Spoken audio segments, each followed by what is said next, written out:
نتناول اليوم ملف من أهم الملفات التي تشغل بال المصريين جميعا، وهو ملف الأموال المنهوبة الذي لم يتم فعل أي شيء فيه حتى الآن سوى الكلام.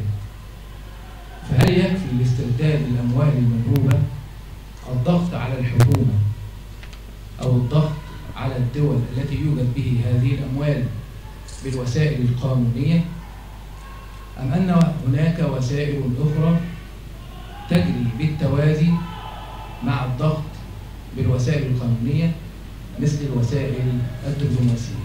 الدكتور عبد الخالق فاروق الأستاذ والخبير الاقتصادي وعضو لجنة استرداد الأموال الغير حكومية المشكلة لاسترداد هذه الأموال. لو أنا حكومة وطنية هجيب مجموعة قانونيين وطنيين واقتصاديين أقعدهم في أوضة أقفل عليهم لمدة شهر، احصروا لي كل القوانين الاقتصادية اللي صدرت، طلعوا لي منها المواد الفاسدة والمفسدة. احنا ممكن نستغل مظلة قانونية متمثلة في اتفاقية الأمم المتحدة لمكافحة الفساد والاتفاقية الأوروبية لمكافحة الرشوة والفساد الموقعة سنة 97 من دول الاتحاد الأوروبي، لكن لازم الناس تبقى عارفة من الأصل إنه هذه المعركة هي سياسية من الطراز الأول. التعويل فقط على البعد القضائي أو البعد القانوني هو وهم يسبح فيه الضعاف وغير العارفون بمصائر الأمم وصراعات الأمم.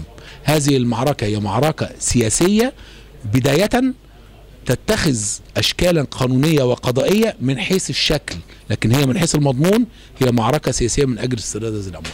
هو الحقيقة موضوع استرداد الأموال المنهوبة من أهم الموضوعات اللي واجب تناولها الآن، لكنه موضوع بيحتاج إلى قرار سياسي، موضوع يحتاج إلى إرادة سياسية.